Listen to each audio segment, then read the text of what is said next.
పవన్ కళ్యాణ్ పై మరోసారి నిప్పులు చెరిగారు YCP MLA Dwarampudi Chandrasekhar Reddy. Pawan Kalyan ఎన్ని రివ్యూలు చేసుకున్నా ఓడిస్తారని మరోసారి పునర్ఘాటించారు. తనపై కాకినాడలో గాజు గ్లాసు పోటీలో ఉంటుందని ఆశిస్తున్నారని, అలా చేయకపోతే గతంలో పవన్ కళ్యాణ్ చేసిన వ్యాఖ్యలను ఉపసంహరించుకోవాలని డిమాండ్ చేశారు ద్వారంపూడి. పవన్ కళ్యాణ్ గారు ఎవరు వచ్చినా రెడీగా ఉన్నాను. సో నేను ఒకటే చెప్తున్నా, కాకినాడ పట్టణంలో గాజు గ్లాస్ ఉంటుందని నేను భావిస్తున్నాను. గాజు గ్లాస్ అన్నది లేకపోతే పవన్ కళ్యాణ్ నా మీద చేసిన విమర్శల్ని అతన్ని వెనక్కి తీసుకున్నట్టు లెక్క అని చెప్తున్నాను. ఎన్ని చేసుకున్నా ఓడిస్తాను, ఎవరు వచ్చినా ఓడిస్తాం, అందులో డౌట్ లేదు. ఏదైనా ఇందాక పవన్ కళ్యాణ్ గారు ఎవరు వచ్చినా రెడీగా ఉన్నాను.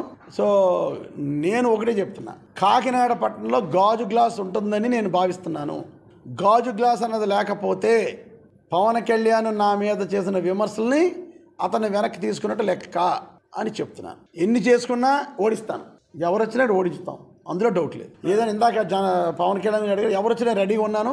సో నేను ఒకటే చెప్తున్నా, కాకినాడ పట్టణంలో గాజు గ్లాస్ ఉంటుందని నేను భావిస్తున్నాను. గాజు గ్లాస్ అన్నది లేకపోతే పవన్ కళ్యాణ్